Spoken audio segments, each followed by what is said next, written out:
और जेआईजीएल एक काफी बल्कि सब्जेक्ट भी हो गया था। तो जेआईजीएल के टॉपिक्स में काफी सारे चेंजेस आए हैं। उस ऐसा सब्जेक्ट है जिसमें बच्चों को हमेशा एक तकलीफ बड़ी रहती है। Hello everyone, very good afternoon आप सबको। आज हम लोग यहाँ पर मिले हैं बिकॉज हमको एक बड़े ही इंपॉर्टेंट मुद्दे पे डिस्कशन करना है। फर्स्ट ऑफ ऑल, जैसे तो आप सब लोग जानते हैं कि अभी 2 दिन पहले जेआईजीएल के टॉपिक्स में काफी सारे चेंजेस आए हैं। उसके कुछ सब्जेक्ट्स को हटाया गया है, कुछ चैप्टर में से कुछ टॉपिक्स को हटाया गया है। और इसके अलावा जेआईजीएल, जैसे आप सब जानते हैं कि वो एक ऐसा सब्जेक्ट है जिसमें बच्चों को हमेशा एक तकलीफ बड़ी रहती है कि हमको चैप्टर वाइज वेटेज नहीं दे रखी है। जैसे बाकी सारे सब्जेक्ट्स में हमको चैप्टर वाइज वेटेज जेआईजीएल में देखने को नहीं मिलती है। तो कौन से चैप्टर पर हमको कितना फोकस करना चाहिए। और जेआईजीएल एक काफी बल्कि सब्जेक्ट भी हो गया था। तो आई एम ग्लैड कि इसमें से थोड़ा सा रिलीफ मिला है बच्चों को, तब ये सिलेबस इसका थोड़ा सा लाइट कर दिया गया है। इसके अलावा आज हम लोग एक बार ये देखेंगे कि पिछले कुछ पेपर्स में, लाइक 2023, 24, 25 के पेपर में कौन से चैप्टर से कितने यहाँ पर वेटेज के सवाल पूछे जा रहे हैं। और लास्ट मोमेंट जो हम लोगों के लिए लास्ट 2 मंथ्स होते हैं for revision, for uplifting our confidence, हम लोगों को कौन से चैप्टर्स करने चाहिए, किसके हमको ज्यादा आंसर राइटिंग प्रैक्टिस करनी चाहिए, किसकी वेटेज पे हमको ज्यादा ध्यान देना चाहिए। एक बार आइए हम उसको भी डिस्कस कर लेते हैं। देखिए, मैं आप लोगों के लिए एक लिस्ट बनाकर लाया हूं छोटी सी। इसमें हम लोगों को बताया गया है कि कितने चैप्टर्स हमारे हैं टोटली। हमें अभी इसमें मैंने वो वाले चैप्टर्स भी इंक्लूड कर दिए हैं जो अब आपके आगे आने वाले एग्जाम्स में नहीं आएंगे, बट वो उसके पीछे एक रीजन है। रीजन बीइंग दैट कि हमको ये पता चलना चाहिए कि कितने मार्क्स अब हम लोगों के लिए फ्री हैं अभी स्प्रेड करने के लिए। मतलब कि आईसीएसआई के पास अब कितने मार्क्स स्पेयर रह गए हैं, और हम लोगों को इसी बात का अंदेशा लगाना है कि वो उसको किन किन सब्जेक्ट्स में मेजरली उन मार्क्स को डाइवर्ट कर सकते हैं जिन सब्जेक्ट्स के अब हमारे मार्क्स यहाँ पर अभी फ्री हो रखे हैं। ठीक है, आइए देखते हैं एक बार। देखिए, जैसे चैप्टर 1 है सोर्स ऑफ लॉ, हम सबको पता है कि ज्यादातर थ्योरेटिकल चैप्टर्स है। आप देखोगे तो आपको एक कंसिस्टेंसी दिखेगी इसमें। ठीक है, क्या कंसिस्टेंसी दिख रही है इसमें हमको? 5 नंबर, 5 नंबर, 5 नंबर, 5 नंबर। तो इसका मतलब ये है कि सोर्स ऑफ लॉ में से हम लोग 5 नंबर का एक बार अनुमान लगा सकते हैं कि ये एक हमारा चैप्टर 1 है। तो इसमें से एक बेसिक थ्योरी का क्वेश्चन आता है। यहाँ से एप्लीकेशन बेस्ड क्वेश्चन बनने की संभावनाएं बहुत कम होती हैं। यहाँ पर 99% चांस यही रहता है कि आपसे सीधा सीधा किसी थ्योरी के या किसी स्कूल ऑफ थॉट के बारे में पूछा जाएगा। ठीक है, इसके बाद हम लोग चैप्टर 2 पे चलते हैं। तो चैप्टर 2 में जिसने भी लास्ट वाला पेपर दिया था उसको पहला पहला क्वेश्चन देख के ही पता लग गया होगा कि भाई चैप्टर 2 से एक बहुत ही अच्छी वेटेज का इस बार पूछा गया था क्वेश्चन। और आप देखोगे तो 2023 में 5 नंबर, उसके बाद से ट्रेंड में कभी भी इसको 10 नंबर से कम की वेटेज में नहीं रखा गया है।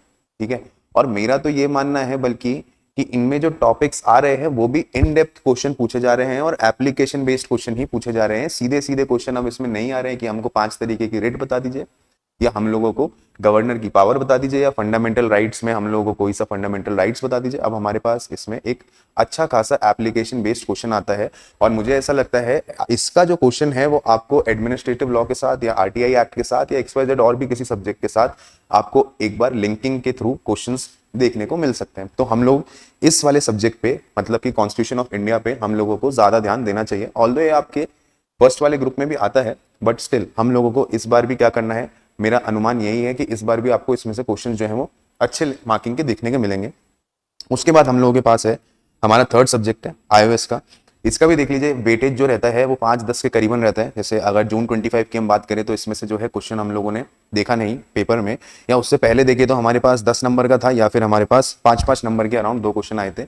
iOS में भी देखिए लीगल मैगजिम्स ही हैं बेसिकली जिनमें से क्वेश्चन पूछा जाता है। इन लीगल मैगजिम्स के हम लोगों को 5-5 नंबर के हिसाब से आंसर्स रेडी कर लेने चाहिए और हम लोग यहाँ पर अच्छा स्कोर कर सकते हैं। ये दोनों ही सब्जेक्ट, जो फर्स्ट नंबर का हमारा चैप्टर है सोर्स ऑफ लॉ और जो हमारा थर्ड चैप्टर है इंटरप्रिटेशन ऑफ स्टैट्यूट्स, इन दोनों में से हम लोग 10 नंबर की वेटेज मांग सकते हैं। और ये एक थ्योरेटिकल स्टेज वाले चैप्टर्स हैं, तो इनमें आप स्मार्टली काम ये कर सकते हैं कि इसमें से एप्लीकेशन बेस्ड क्वेश्चन आने की संभावनाएं काफी कम होती हैं। तो हमको करना यही है, हम लोगों को इसके 5-5 नंबर के आंसर्स बनाकर रेडी करके उनको ही याद करते रहना है। ज्यादा कंफ्यूज हमको इनमें होने की जरूरत है ही नहीं।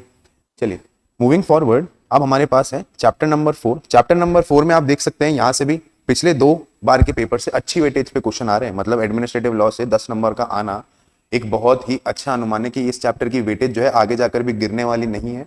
और जो हमारे पास अब चैप्टर्स हट गए हैं उसके भी मार्क्स इसके अंदर डाइवर्ट बिल्कुल करे जा सकते हैं। ठीक है, उसके बाद देखिए टॉट की बात रही तो टॉट एक बहुत ही अनप्रिडिक्टेबल सब्जेक्ट है आप लोगों के लिए। क्यों? क्योंकि ये आप लोग सीएससीटी में देखकर भी आते हैं। ठीक है, अब उसके बाद लॉ ऑफ टॉट में आप देखोगे तो 24 में और जून 25 में दोनों ही टाइम आपको क्वेश्चन देखने के लिए टॉट से नहीं मिला है, बट 24 में 10 नंबर का क्वेश्चन मिल भी गया है। तो टॉट में बहुत लिमिटेड अमाउंट ऑफ आपके पास टॉपिक्स हैं जिसपे आपको अच्छा ध्यान देना है। बाकी उसके अलावा आप क्या कर सकते हैं, उसके अलावा आप एक बार के लिए माइंड मैप्स बनाकर अपना काम निकाल सकते हैं, ठीक है। उसके बाद है सीपीसी। अब देखिए ये एक इंपॉर्टेंट सब्जेक्ट है सीपीसी। सिविल लॉ की अगर किसी को भी पकड़ चाहिए तो उसको सीपीसी पे पकड़ होनी बहुत ज्यादा जरूरी है, ठीक है। हम लोग देख रहे हैं ट्रेंड, सीपीसी लास्ट टाइम से 5-5 नंबर के या 10 नंबर के अंदर अंदर स्कोरिंग वाला सब्जेक्ट एक रह रहा है। और मेरे को अब ऐसा लगता है कि ये जो जितने सारे आगे सब्जेक्ट हटे हैं उनके मार्क्स जरूर डाइवर्ट होंगे, क्रिमिनल प्रोसीजर में और सिविल प्रोसीजर में, दोनों में ही डाइवर्ट होंगे इसके नंबर।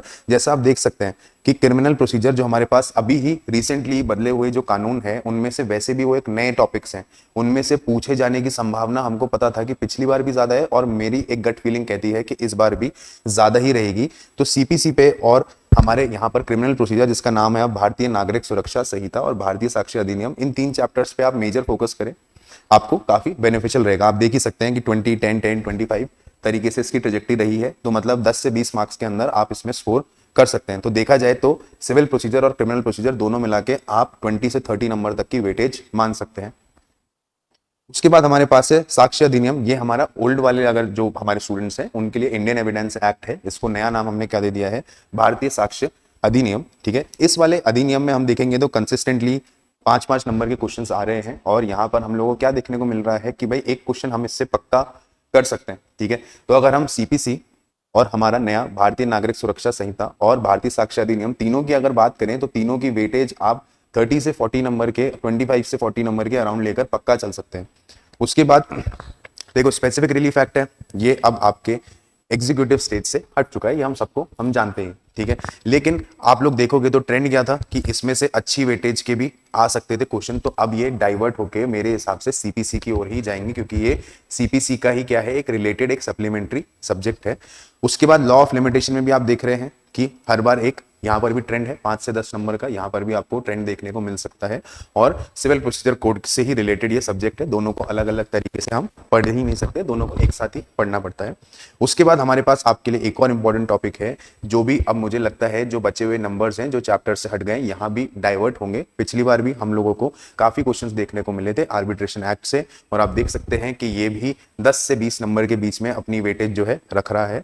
उसके बाद स्टैम्प एक्ट भी अब आप लोगों के लिए हट गया है, ठीक है। स्टैम्प एक्ट भी हम लोगों के लिए अब पढ़ने योग्य नहीं रहा है क्योंकि ये सिलेबस से अब हटा दिया गया है और इसकी भी ट्रेजेक्टरी आप देखोगे तो 10, 5, 5 नंबर, तो ये भी डाइवर्ट होके किसी ना किसी सब्जेक्ट में जो कि कॉन्स्टिट्यूशन, सीपीसी या हमारा नया क्रिमिनल लॉ या आर्बिट्रेशन कंसिलिएशन, यहीं से ज्यादा पूछा जाएगा जो एक्चुअली में आप लोगों के लिए जीआईजेल के अंदर रेलेवेंसी ज्यादा बनाकर रखते हैं।